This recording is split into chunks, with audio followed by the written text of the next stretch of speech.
Rennick Vale had seen three kinds of beautiful places in his years as a colonial forces soldier: the kind that wanted to kill you, the kind that had already killed someone else, and the kind that made you forget, just for a moment, that you were very far from home. The observatory on Cythera's palace qualified as all three. He stood at the entrance, still wearing his dress uniform that smelled faintly of the recycled air from the transport shuttle, and stared up at the crystalline dome that seemed to hold the entire universe in its curved embrace. Three moons hung in perfect alignment beyond the glass, each a different shade of silver, casting intersecting shadows across marble floors, so polished they looked like frozen water. The stars were different here than on Earth, arranged in constellations that told stories he'd never learned as a child. He'd spent 6 months on this moon and still couldn't shake the feeling that the sky itself was upside down. A court official with neural implants flickering at his temples gestured impatiently for Rennick to proceed. Standard protocol for a reward ceremony, they'd told him.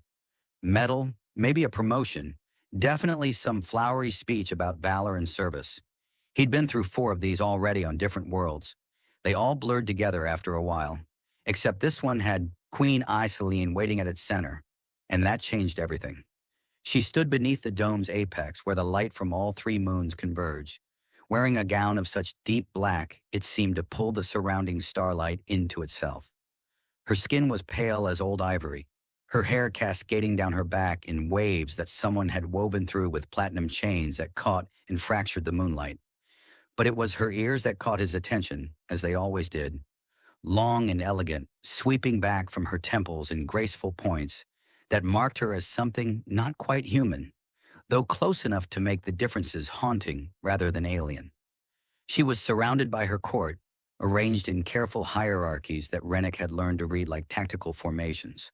The prime minister with her silver-threaded hair, the military commander with his collection of service medals that would have made a lesser man's spine collapse, various nobles and officials whose names Rennick had memorized and would probably forget by morning, and 3 women standing in a separate cluster, clearly set apart for some purpose, each beautiful in distinctly different ways.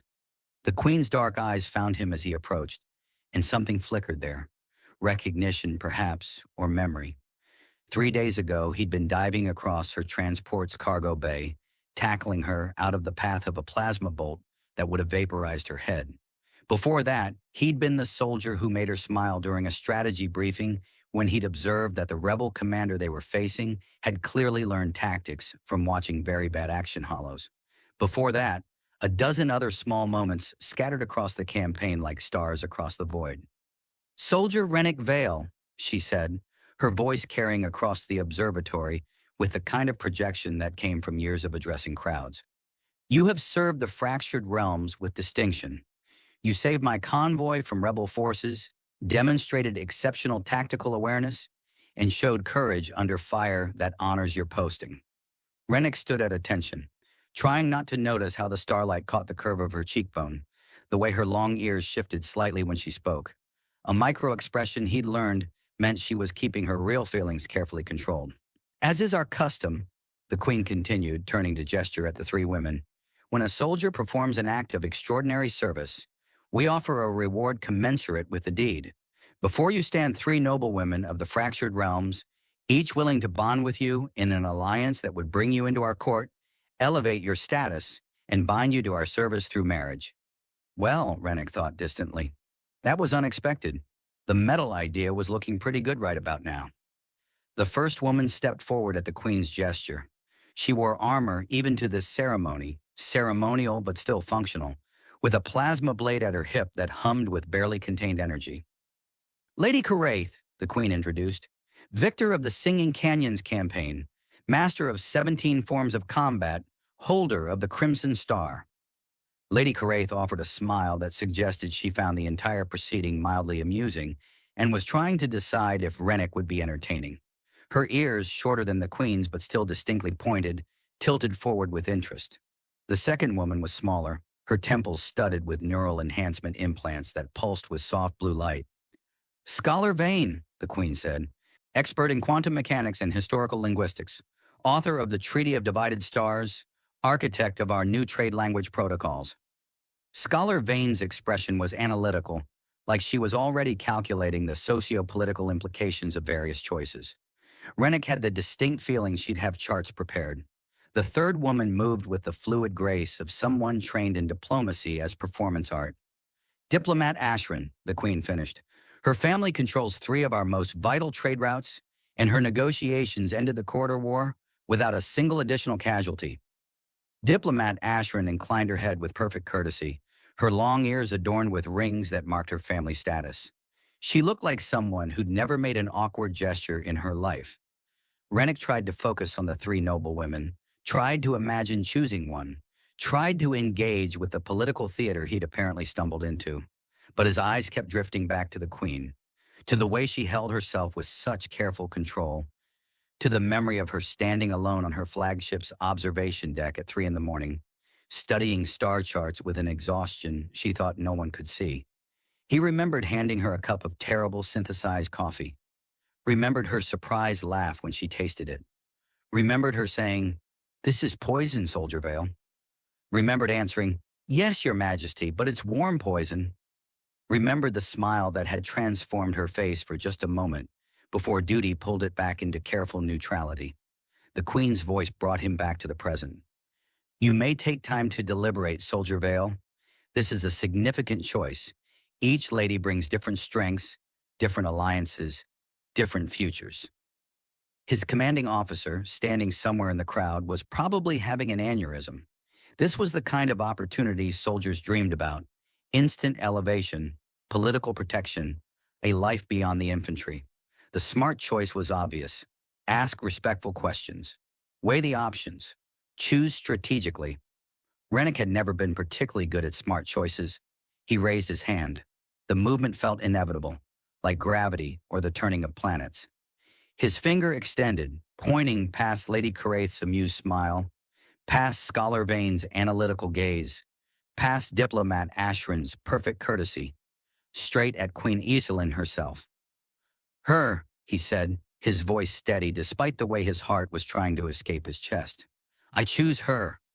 The silence that followed was the kind that precedes explosions. The word hung in the air like a grenade with the pin pulled. Rennick watched it detonate in slow motion across the Queen's face.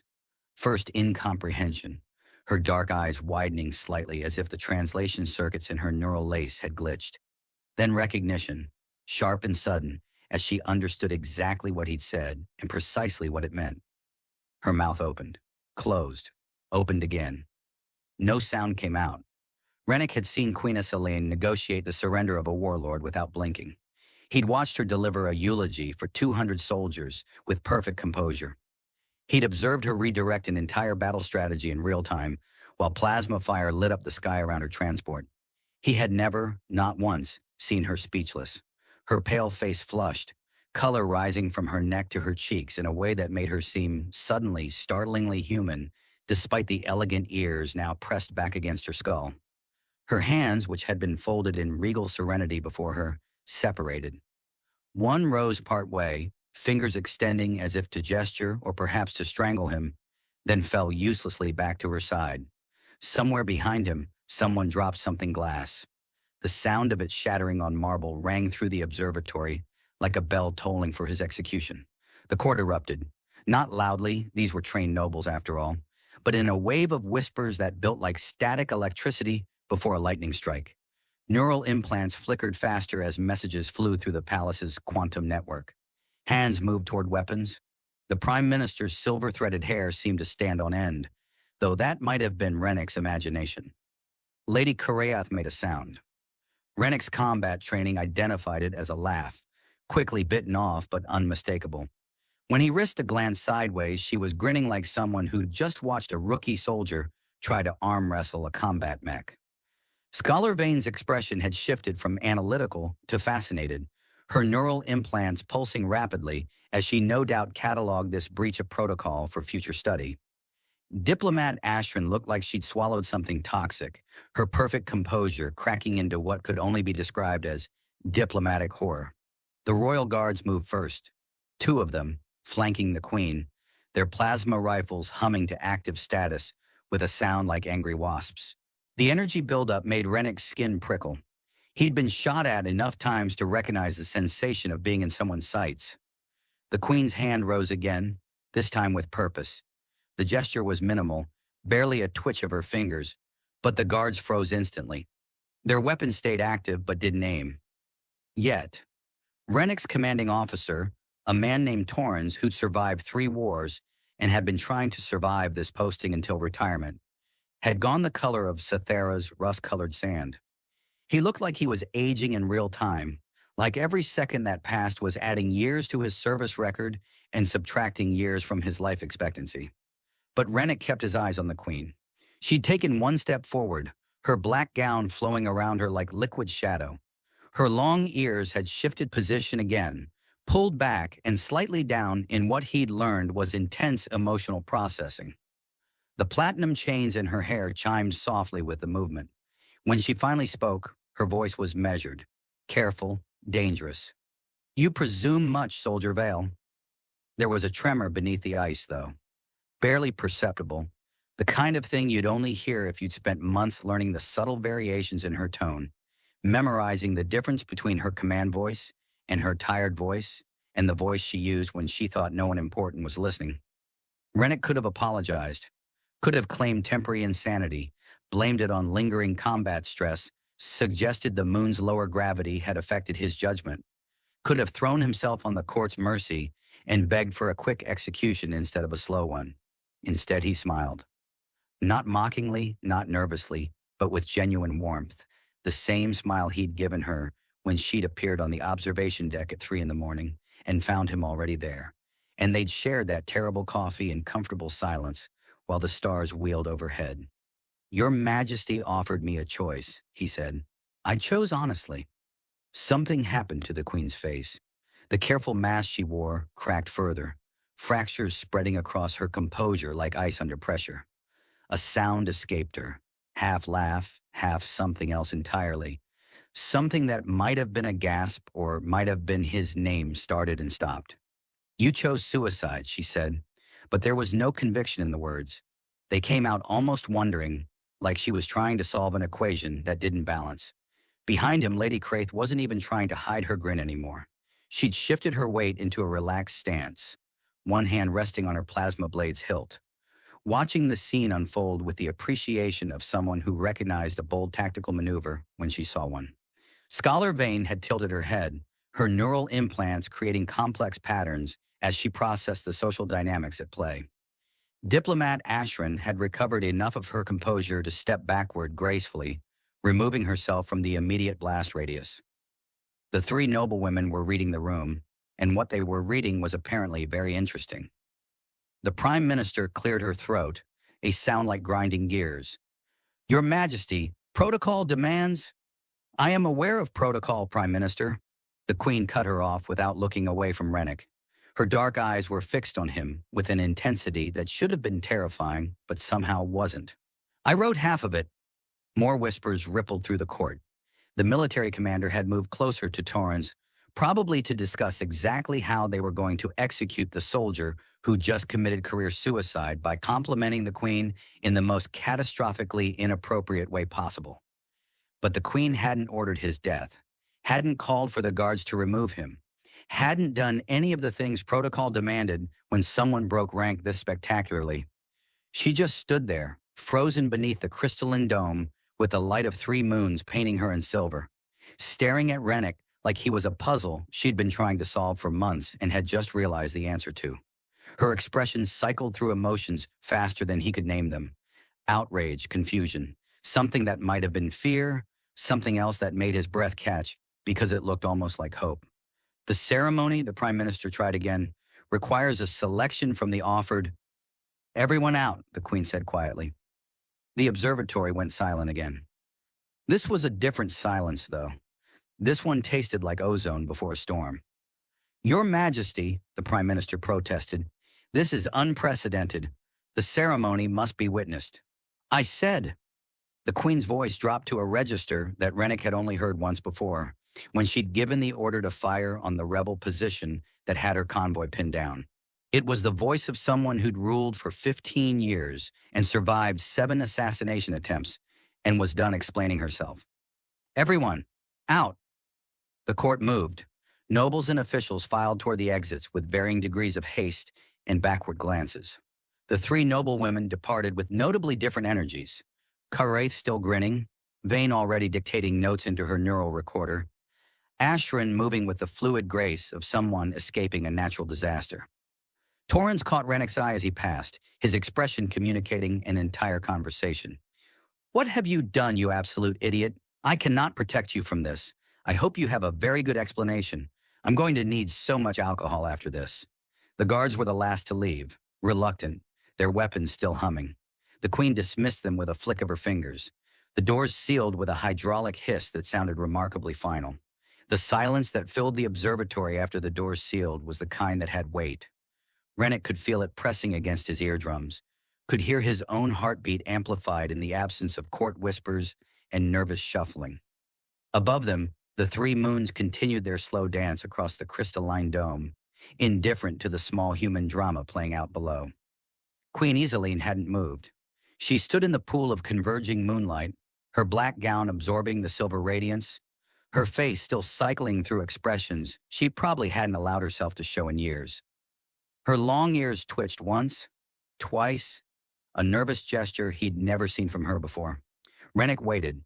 His military training had taught him when to advance and when to hold position. This was definitely a hold position moment. "Do you," the Queen began, then stopped. Started again. "Do you have any idea what you've just done? Committed professional suicide, violated about 17 protocols, probably started 3 different political scandals, and given Scholar Vane enough material for at least 2 academic papers?" Rennick offered. "I may have missed a few." The Queen's mouth twitched. It wasn't quite a smile, but it wasn't not a smile either, and Rennick decided to count that as a victory even if it turned out to be his last one. "You forgot treason," she said. Pointing at a reigning monarch in a formal ceremony could technically be construed as threatening gestures toward the crown. "Is that before or after the unauthorized proposal of marriage to said monarch?" "That's not—" The Queen's composure cracked further. She pressed one hand to her temple, fingers sliding along the elegant curve of her ear. "You didn't propose marriage. You simply chose. This isn't. I don't even know what this is." "Well, technically you said I could choose," Rennick pointed out, keeping his voice gentle. "You didn't specify I had to choose from the approved options. That's a loophole big enough to fly a cargo transport through."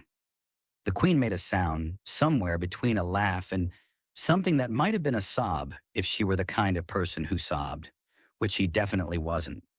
She turned away from him, moving to the edge of the observatory where the window opened onto Sithara's landscape. The rust-colored dunes stretched to the horizon, dotted with the bioluminescent plants that made the moon's surface glow faintly in the darkness. "You're enjoying this," she said to the window. "I'm terrified," Rennick admitted. "But yes, a little. Your face when I pointed at you was worth whatever happens next." She spun back to face him, and now there was heat in her expression, actual emotion breaking through the years of careful control. "What happens next? What happens next is that my court thinks I've lost my mind.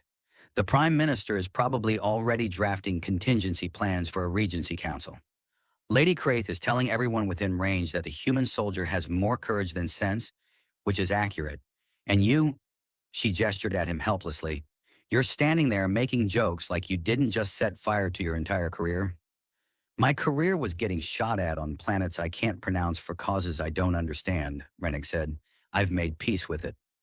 The Queen stared at him for a long moment, her dark eyes searching his face like she was trying to read coordinates from a broken navigation display. Then, to his complete surprise, she reached up and began removing the platinum chains from her hair.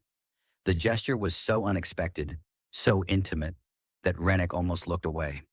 The chains came free one by one, chiming softly as she set them on a nearby pedestal with hands that weren't entirely steady. Her black hair fell loose around her shoulders, softening the sharp angles of her face, making her look younger and somehow more vulnerable. "Do you know what these chains mean?" she asked quietly. "Rank? Authority? A really expensive headache?" "Burden," she corrected. "They're forged from the crowns of the 7 realms I unified. Every morning I bind them into my hair to remind myself and everyone else what I carry. I haven't removed them in public in 3 years." Rennick understood suddenly. the significance of what she'd just done. This wasn't the queen speaking to a soldier anymore. This was something else entirely. I am not a prize in my own ceremony, she said, her voice low and fierce. I am not chosen. I choose. I have ruled the fractured realms for 15 years. I survived the assassination attempt at my coronation when I was barely old enough to vote. I negotiated the Treaty of Singing Stars that everyone said was impossible. I ended the Corvian rebellion that killed a third of my population, including my mother. Her hands clenched at her sides. I am not some reward to be pointed at like a carnival prize. I know, Rennick said simply. That stopped her. Then why? Because you needed to know someone saw the person, not the crown. The words came easier now, like he'd been holding them back for months and they finally had permission to escape. Because every time you stood alone on that observation deck at 3 a.m, studying those same star charts like they'd reveal some secret if you looked hard enough, you weren't actually alone. I was there, watching, not guarding, just watching, and wondering who holds you up when you're holding up an entire realm. The queen went very still. Her long ears had tilted forward now, the position that meant intense listening, complete attention. You were watching me? Every time. You'd appear at 0300 hours like clockwork, always the same spot by the portside window, always the same charts. Sometimes you'd bring that terrible herbal tea that the galley synthesized. Sometimes you'd just stand there and stare at the stars like you were trying to navigate by them instead of the ship's computer. That's incredibly creepy, Soldier Vale. Yes, Your Majesty, but you smiled when you said it. She had smiled. It was small, barely a curve of her lips, but it transformed her face the way it always did when she forgot to be the queen for a moment and just existed as herself. You're absolutely insane. That's been suggested, yes. Usually right before I do something that works despite all logical probability. The queen moved closer, close enough that he could see the exact shade of her eyes, darker than the void between stars, but somehow warmer. Close enough to notice the way her ears shifted minutely with each breath. Close enough to be dangerous. This cannot work, she said, but her voice had lost its certainty. I am a queen. You are a soldier from a distant world, conscripted into a war you didn't choose. We have nothing in common except a few conversations over terrible coffee and worse tea, and a complete inability to sleep at normal hours, and a tendency to make tactical decisions that horrify our superiors but work anyway. And the fact that we both understand what it means to be alone in a crowd. Rennick kept his hands at his sides, didn't reach for her, didn't presume. And the way you laughed when I said the rebel commander clearly learned strategy from bad action hollows. That laugh, I'd never heard you laugh before. It was like discovering a new planet. Her expression shifted again, something raw and unguarded crossing her features. Stop! Stop what? Stop saying things that make me want impossible things.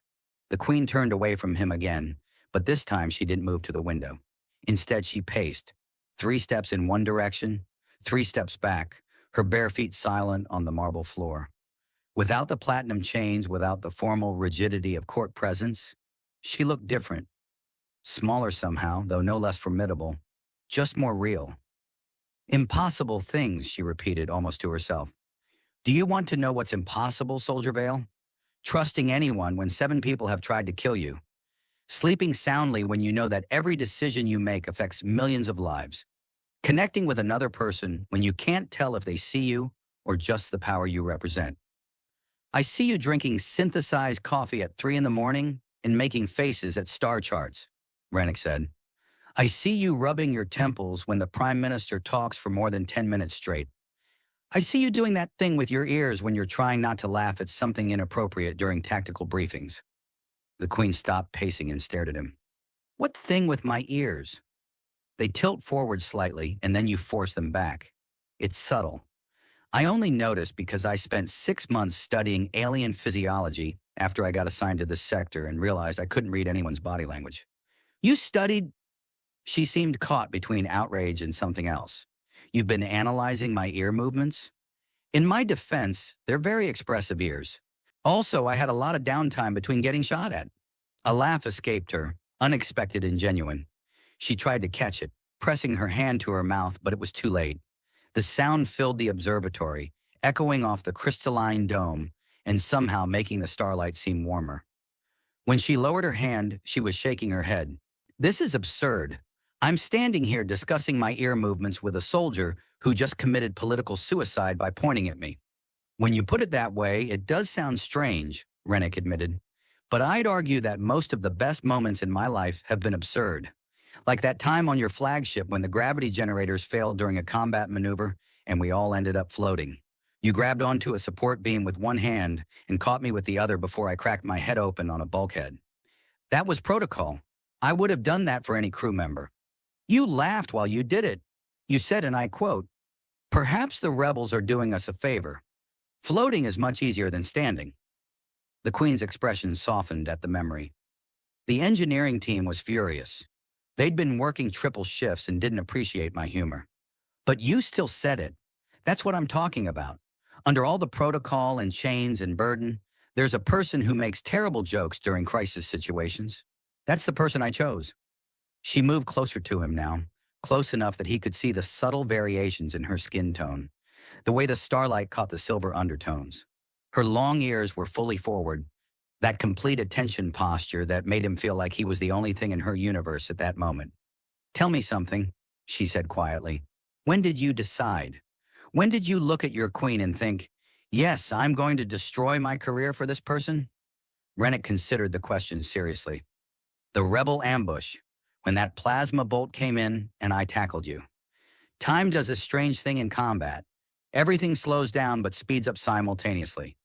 In that stretched second, I realized two things. First, that I was absolutely going to take that hit if it meant you didn't. And second, that the reason wasn't duty or orders or protocol. It was because the thought of you not existing in the universe anymore was intolerable." The Queen's breath caught. "That's insane, yes. We've established that. But true." She reached up, her hand moving slowly, like she was giving him time to step back, and touched his face. Her fingers were cool against his skin, trembling slightly. "You know what the worst part of this is? The political fallout? The scandal? The fact that Scholar Vane is probably writing a dissertation about us right now?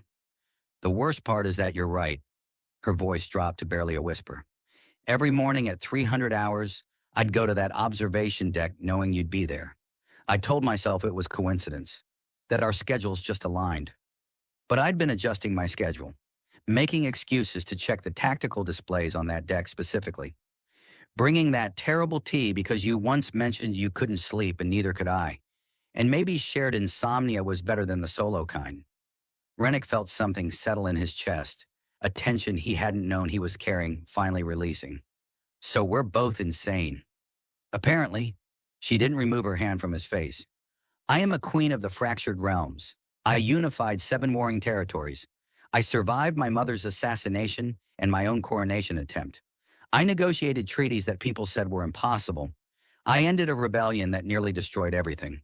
And now I'm standing here, chains removed, telling a human soldier that I've been orchestrating accidental meetings at 3 in the morning because his presence made the universe feel less heavy. That's definitely going in Scholar Vane's paper." The Queen laughed again, and this time she didn't try to stop it. "You're going to make jokes until the moment they execute you, aren't you? I figure if I'm going down, I might as well make it entertaining. Besides, you keep laughing, and I've decided that sound is worth a court-martial." Her expression shifted, something determined settling over her features. Her ears pulled back, not in distress but in decision.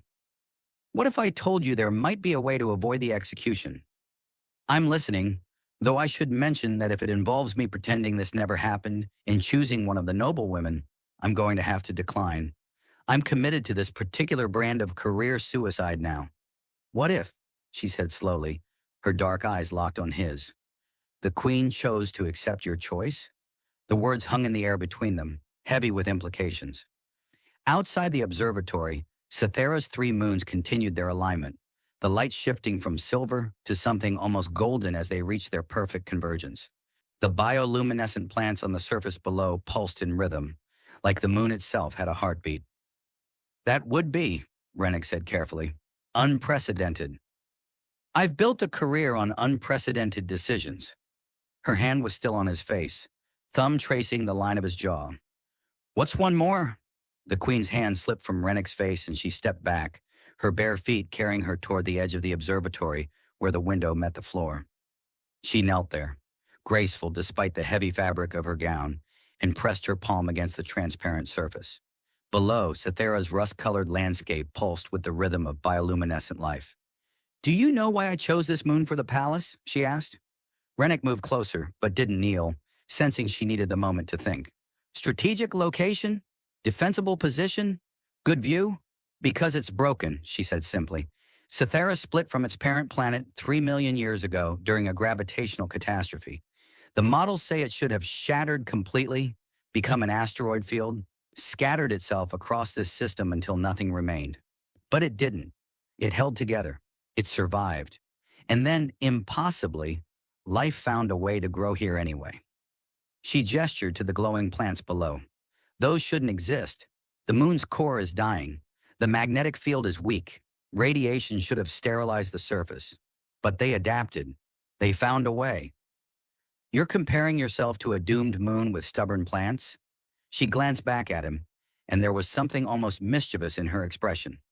"I'm comparing us to a doomed moon with stubborn plants. We're both impossible, and we're both here anyway." Rennick knelt beside her, close enough that their shoulders almost touched. "That's either very romantic or very depressing. I can't decide which. It can be both." She looked down at her hands, at the faint scars on her fingers from years of combat training before she became queen. "I need to tell you something about why I really offered you this choice, why the ceremony happened at all. I assumed it was political. Bind a useful asset to the court through marriage, create loyalty through personal connection, standard manipulation. Yes, that's exactly what it was." She didn't flinch from the admission. "After you saved my convoy, the Prime Minister suggested it. She said you demonstrated loyalty beyond duty, that you were clearly competent, that binding you formally would prevent other factions from recruiting you. It was calculated, cold, efficient. Sounds about right for palace politics. But that's not why I agreed to it." The queen's voice dropped. "I agreed because I'm a coward, Rennick. I agreed because I knew if I put you in front of 3 beautiful, accomplished, eligible women and told you to choose, you'd do the reasonable thing. You'd pick one of them. You'd marry into the court. You'd be nearby but safely attached to someone else. And I could stop lying to myself about why I kept adjusting my schedule to be on that observation deck at 3 in the morning." Rennick processed this. "So you were hoping I'd choose someone else?" "I was counting on it." She finally looked at him fully, and her eyes were bright with something that might have been tears if queens cried. "I was creating a situation where I could keep you close, but not too close, where I could see you in the palace corridors and tell myself I was happy you'd found someone, where I could bury whatever this is under layers of duty and protocol until it stopped hurting. That's possibly the worst plan I've ever heard, and I once watched a commander try to use plasma grenades underwater."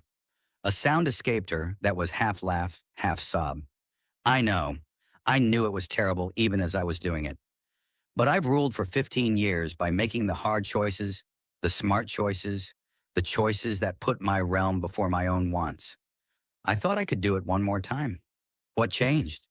"You pointed at me." She shook her head, a gesture of wonder and exasperation combined.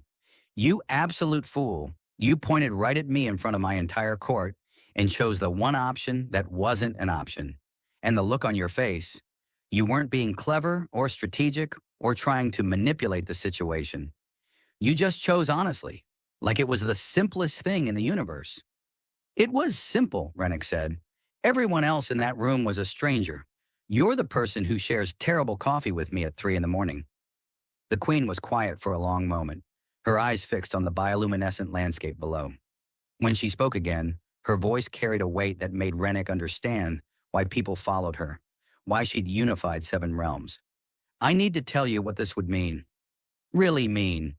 Not the romantic version, the actual version." "I'm listening." "The court will fight this. Not openly. They're too smart for that. But through 1,000 small resistances. Questions about your competence, your background, your motives. They'll scrutinize every decision you make, every word you speak. Some will assume you're manipulating me for power. Others will think I've lost my ability to rule objectively. The Prime Minister will create contingency plans. The military will question my judgment. Sounds exhausting. It will be. There will also be formal protocols. You'd need to learn 7 different court languages, master the etiquette of each unified realm, understand political dynamics that people spend lifetimes studying. You'd attend functions where people smile at you while calculating how to remove you. You'd make decisions that affect millions of lives with incomplete information and no room for error. Is there a benefits package? Dental? Retirement plan? She turned to stare at him. I'm trying to explain the nightmare you'd be walking into, and you're asking about dental? Well, I'd like to keep my teeth if I'm going to be smiling through all that political backstabbing. The Queen pressed her hand to her forehead. You're genuinely not taking this seriously. I'm taking it very seriously, Rennick corrected. I just also happen to think that if we can't laugh about the absurdity of a common soldier courting a queen, we're probably not going to survive the reality of it. Humor is a coping mechanism. Also, your ears just did the thing again. What thing? The trying not to laugh thing. They went forward and then you forced them back. She touched one ear self-consciously. I hate that you've noticed that. I notice everything about you. It's possibly creepy, but also apparently mutual, given that you've been orchestrating observation deck meetings for months. That was different. That was just wanting to see someone who didn't expect anything from me except maybe conversation and coffee. And this is different how? The Queen opened her mouth, closed it, opened it again. Finally, she said, because now it's real. Because if I say yes to this, if I actually accept your choice, I'm not just acknowledging my own feelings. I'm betting my entire reign on the possibility that a human soldier and an alien queen can make something impossible work. Lucky for you, I specialized in impossible things. Rennick offered her his hand. And before you ask, yes, I understand the politics. Yes, I know it will be difficult. Yes, I'm aware that half your court wants me dead, and the other half wants to study me like an interesting specimen.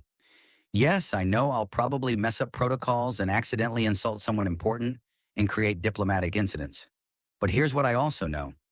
You laugh at my terrible jokes. You make faces at star charts.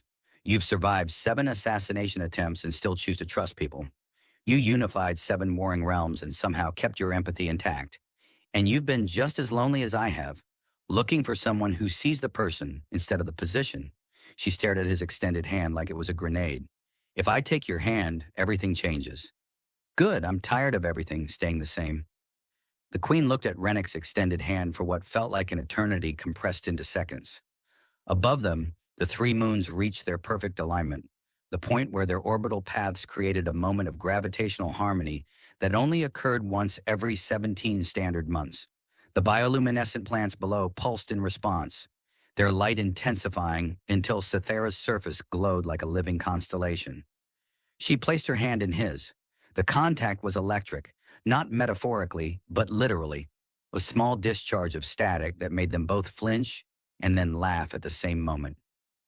Even the universe is trying to tell us this is a bad idea, she said, but she didn't let go. The universe has terrible judgment, Rennick replied, lacing his fingers through hers. Her skin was cool, her grip surprisingly strong. It put me on a transport to a moon I'd never heard of to fight in a war I didn't understand, and somehow that led here. I'm choosing to interpret that as cosmic endorsement. The Queen stood, pulling him up with her. Without the platinum chains, with her hair loose and her feet bare, she looked younger than her years. Not fragile, she'd never be that, but human in a way the formal trappings of power had hidden. I'm going to accept your choice, she said, each word deliberate. Publicly. Tomorrow I'll reconvene the court and announce that I've chosen to honor your selection, that I choose you as well. That's going to cause problems. Catastrophic ones. She smiled, and it was fierce and genuine, and slightly terrifying. The Prime Minister will require sedation. The military commander will request a psychiatric evaluation. Scholar Vane will probably propose a research study. Lady Caraith will laugh herself sick. Diplomat Ashran will spend weeks calculating the political ramifications. And your people? The Queen's expression shifted, became thoughtful. My people loved my mother. She was charismatic, beloved, everything a ruler should be. When she died, they got me instead. Younger, less experienced, trying desperately to hold together realms that wanted to tear themselves apart.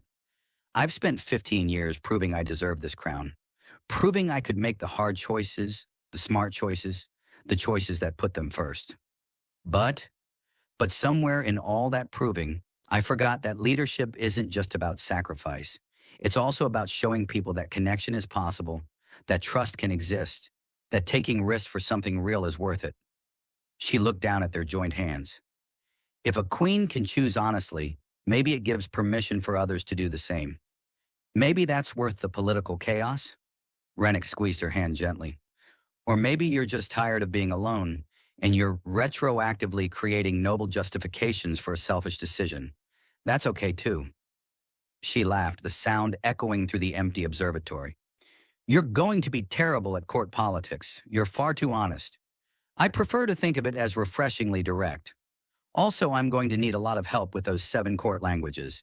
I can barely manage standard fractured realm dialect without accidentally ordering someone's execution when I meant to ask for directions. That happened once, and it was to a vending machine. Still counts. The machine was very offended. The queen pulled him closer until they were standing in the center of the observatory where all 3 moonbeams converged. Here's what's going to happen. Tomorrow I announce my decision. There will be chaos. The court will protest. We'll spend months navigating political disasters. You'll make embarrassing mistakes. I'll have moments where I question my sanity. We'll argue about things we don't understand about each other's cultures. You'll struggle with the isolation of palace life. I'll struggle with sharing power and trust after years of holding everything alone. You're really selling this. I'm being honest. It's going to be difficult and messy and complicated.